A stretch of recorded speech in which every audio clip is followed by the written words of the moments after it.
Salam sejahtera, terima kasih karena bersama dengan saya di Nazlin Unity Channel. Pengumuman Anwar Ibrahim untuk harga minyak RM1.99 seliter sebentar tadi mendapat sambutan yang hangat daripada rakyat Malaysia. 90%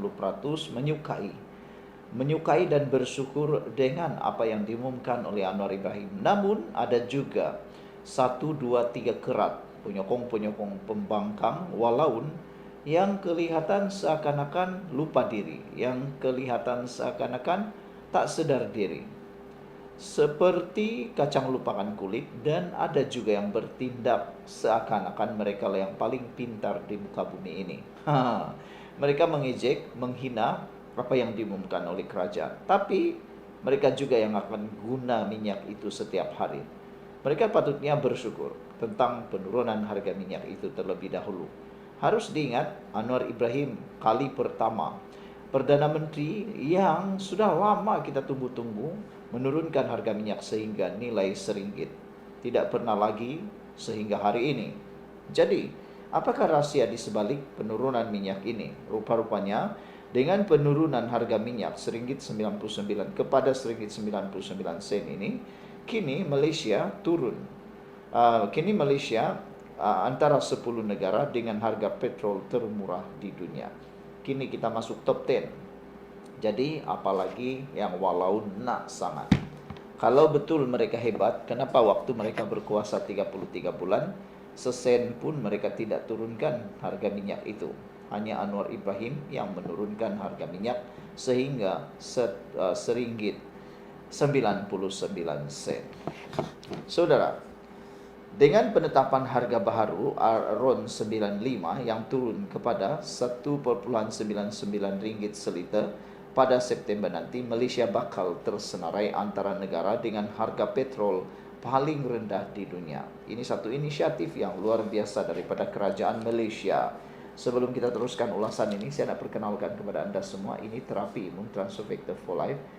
Ini ialah terapi imun yang meningkatkan daya imun badan kita sehingga 400%. Secara umum dan ringkasnya, kita kena penyakit karena daya imun badan kita yang lemah. Secara ringkas dan umumnya, kita tak sembuh-sembuh daripada penyakit karena imun badan kita yang tidak bijaksana dan tidak kuat.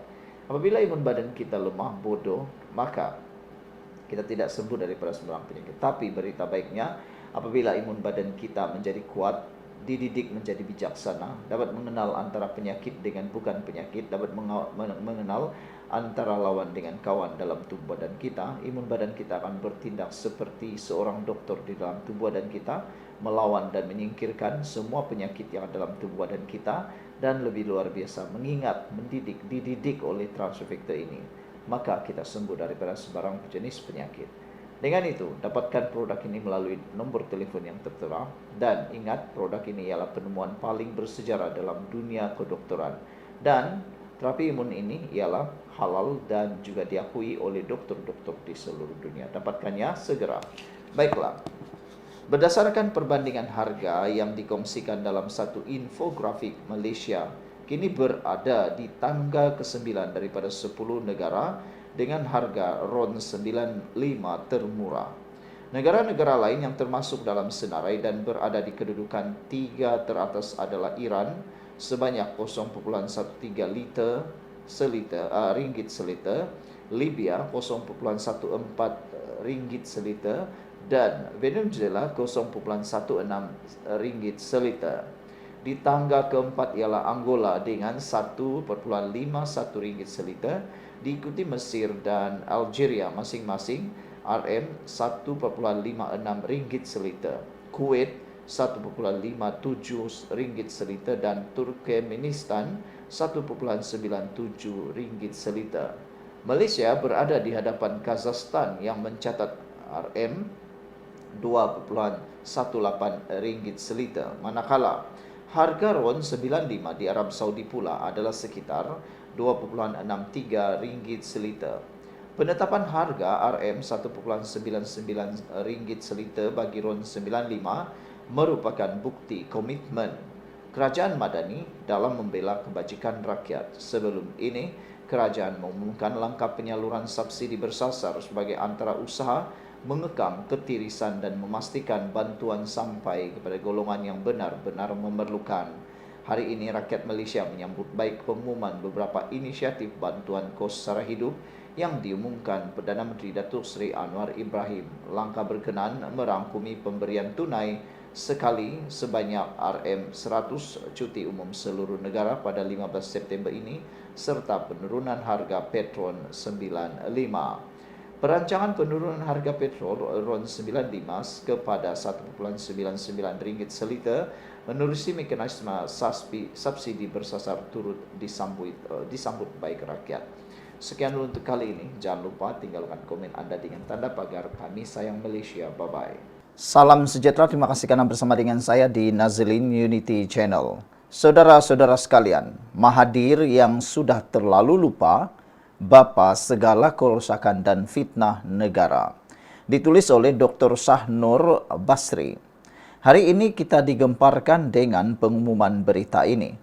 Bekas Perdana Menteri Tun Dr. Mahathir Mohamad yang pernah digelar sebagai negarawan ulung kini berubah menjadi simbol dendam dan kejumudan politik yang sudah tidak relevan dengan aspirasi Malaysia yang moden. Dalam hantaran Facebook beliau semalam, Mahathir menyeru rakyat menyertai demonstrasi turun Anwar pada 26 Julai ini. Permintaan Mahathir untuk turun Anwar ini, ramai yang menganggapnya hanya sebagai satu simbolik dendam dan bukan untuk rakyat. Jika untuk rakyat, rakyat tertanya-tanya apakah yang boleh dibuat melalui himpunan itu terhadap rakyat. Mahathir Mohamad sebenarnya hanya menunggang rakyat, kata netizen yang jelas tidak menyukai seruan beliau itu. Bahkan kemarin juga Ketua Setiausaha Negara memberi amaran kepada penjawat awam supaya tidak menyertai himpunan itu. Walaupun beberapa pemimpin daripada pembangkang dengan senang hatinya menyatakan kononnya mereka akan bantu kalau kena tangkap dan sebagainya. Paling menyedihkan, peguam yang mungkin berpaksikan pembangkang yang menyatakan mereka akan membantu kalau kena tangkap. Itu bohong sajalah, mereka itu peguam. Jadi sudah tentu kalau ada yang ditolong, ada bayarannya. Kau tuh kalau sudahlah dibuang kerja, bayar peguam lagi, masuk lagi di dalam mahkamah, apa nak bagi makan minum kepada keluarga dan anak-anak. Kau fikirlah sendiri. Sebelum itu, jangan lupa tinggalkan komen Anda dalam ruangan komen dengan tanda pagar Kami Sayang Malaysia. Tentu saya nak perkenalkan dulu kepada Anda semua, ini Transfer Factor for Life, terapi imun yang meningkatkan daya imun badan kita sehingga 400%. Melalui imun badan kita yang kuat, kita sembuh daripada semua jenis penyakit. Tetapi secara ringkas dan mudah difahami, umumnya apabila imun badan kita jadi bodoh, apabila imun badan kita lemah, apabila imun badan kita tidak bijaksana, kita tidak sembuh daripada sebarang penyakit. Dan lebih teruk lagi, apa saja penyakit boleh melekat dalam tubuh badan kita lalu mematikan kita. Tapi dengan peningkatan daya imun badan, dengan imun badan yang dididik menjadi bijaksana, terapi imun ini mendidik, merangsang dan memberikan ingatan yang luar biasa kepada imun badan kita supaya dia dapat tahu mana satu lawan, mana satu kawan dalam tubuh badan kita, bertindak seperti seorang doktor yang menyembuhkan kita daripada dalam tubuh badan kita. Sesiapa yang ingin mendapatkan produk ini, sila hubungi nombor telepon yang tertera. Dan ini adalah produk paling bersejarah, penemuan paling bersejarah dalam abad ini dalam bidang kedokteran dan perubatan. Dapatkannya melalui nombor telepon yang tertera. Ini adalah lulus KKM dan juga halal. Dapatkannya melalui nombor telepon yang tertera. Baiklah saudara-saudara sekalian, Mahathir bukan saja lupa, tetapi sudah terlalu pelupa dan terlalu tua. Itu antara komen netizen. Lebih melampau, Mahathir mendakwa kononnya mungkin akan ada pihak tertentu dituduh membawa atau ditemui membawa senjata sebagai provokasi. Ia satu kenyataan tidak bertanggung jawab, berbaur hasutan dan tidak berpijak di bumi yang nyata. Mungkin inilah yang pernah beliau lakukan ketika pemerintahannya dengan membuat puluhan sekatan jalan raya ketika bersemaraknya demonstrasi reformasi 1998.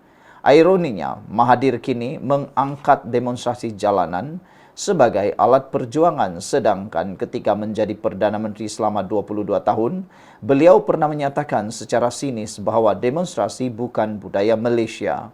Pada tahun 2001, beliau secara angkuh menghina rakyat Indonesia dengan menyifatkan gerakan reformasi di negara itu sebagai tindakan ganas rakyat yang tidak bertamadun. Kini, beliau sendiri menjilat ludahnya dengan menghasut rakyat agar merusuh kerana dendam peribadi. Bapa segala kerosakan dan fitnah. Mahathir tidak boleh dibersihkan daripada sejarah kerosakan politik dan institusi negara. Beliau ialah arkitek kepada pelbagai tindakan kejam yang membenam serta membunuh demokrasi. Tragedi Mamali 1985 berlaku di bawah pentadbirannya, mengorbankan 18 orang termasuk 14 rakyat awam. Beliau menuding jari kepada Tun Musa Hitam sedangkan arahan dasar datang dari kerajaan yang beliau sendiri ketuai. Penahanan besar-besaran di bawah Akta Keselamatan Dalam Negeri ISA, antaranya Lim Kit Siang, Lim Guan Eng, Karpal Singh, Muhammad Sabu dan Anwar Ibrahim sendiri. Tangkapan itu dilakukan semata-mata untuk membungkam suara pembangkang, aktivis dan bahkan rakan-rakan dalam UMNO yang berani menegurnya. Fitnah jahat terhadap Datuk Seri Anwar Ibrahim pada 1998 bukan hanya mencemarkan sistem keadilan negara, malah memperlihatkan kerakusan kuasa seorang pemimpin yang takut kehilangan takhta. Seluruh jentera negara, media, polis, peguam negara digunakan untuk menjatuhkan orang nombor 2 beliau sendiri. Tun Musa Hitam yang pernah menjadi timbalan Perdana Menteri akhirnya meletak jawatan pada 1986 kerana perbezaan prinsip dengan Mahathir. Dalam satu wawancara, Musa menyebut Mahathir sebagai seorang yang sukar menerima pandangan berbeza dan sering memanipulasi naratif untuk menyelamatkan diri. Hipokrisি dan ketakutan Mahathir. Hari ini, Mahathir menuduh kerajaan Anwar sebagai tidak mengamalkan rule of law. Tetapi beliaulah yang telah memusnahkan institusi kehakiman pada 1988 ketika memecat Ketua Hakim Negara Tun Saleh Abbas kerana hanya tidak sehaluan politik. Mahathir bukan saja tidak layak bercakap soal undang-undang, malah sepatutnya dipertanggungjawabkan atas kemusnahan sistem keadilan dan demokrasi Malaysia. Apa yang Mahathir takutkan sebenarnya? Apakah kerana anak-anak dan kroninya kini mula disiasat? Atau kerana prinsip tiada siapa kebal di sisi undang-undang yang diterapkan oleh Anwar Ibrahim hari ini bakal mengheret sejarah silamnya ke Mahkamah Rakyat, ditunggang atau menunggang PAS dan PN. Melihat Mahathir kini berpadu suara dengan PAS dan Perikatan Nasional PN amat menyedihkan dan memualkan. Beliau sendiri pernah menyifatkan PAS sebagai kolot dan ekstrim dan menggelar pemimpin PN sebagai pengkhianat demokrasi. Kini, beliau bergabung dengan mereka dalam satu kapal. Demi apa? Kuasa atau dendam? Atau kerana ingin menyelamatkan diri dari kemungkinan pendakwaan? Kita tidak lupa, Mahathir pernah menjatuhkan Tun Abdullah Ahmad Badawi selepas PRU 2008, kemudian menjatuhkan Datuk Seri Najib Razak pula pada PRU 2018. Kini beliau cuba menjatuhkan Anwar Ibrahim, satu-satunya tokoh yang pernah beliau aniaya, pecat dan aibkan secara terbuka. Di mana Muhyiddin dan Abdul Hadi Awang? Jika benar kerajaan Madani ini lemah, mengapa Tan Sri Muhyiddin Yassin, Hamzah Zainuddin dan Haji Hadi Awang tidak membawa undi tidak percaya di parlimen? Bukankah mereka masih bergelar ahli parlimen? Tetapi seperti biasa, mereka memilih jalan hasutan dan fitnah. Lebih selesa menabur kebencian daripada mencabar secara demokratik dalam Dewan Rakyat. Mereka bukan sahaja gagal memimpin semasa berkuasa, tetapi kini menjadi pembangkang yang pengecut dan tidak bermaruah. Ketika COVID-19 melanda negara, mereka lebih sibuk menyelamatkan kedudukan politik berbanding menyelamatkan rakyat. Cukuplah Mahathir, rakyat mahu menuju ke hadapan.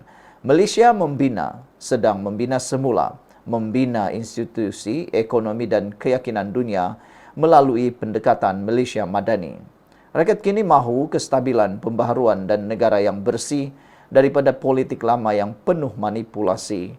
Mahathir sudah terlalu pelupa. Sudah lupa atau mungkin sengaja berpura-pura lupa tentang kerosakan yang beliau bawa selama lebih 22 tahun pemerintahannya. Namun, rakyat tidak lupa, Malaysia tidak akan lagi dipimpin oleh pemimpin yang menjadikan negara ini ladang dendam pribadi. Cukuplah Tun, rakyat sudah muak, kami tidak akan kembali ke zaman kegemilangan politikmu. Ditulis oleh Dr. Sahnur Basri, merupakan fellow utama Akademik Sains Islam di Jordan. Sekian dulu untuk kali ini, jangan lupa tinggalkan komen Anda, tekan butang subscribe dan kita jumpa lagi. Bye-bye.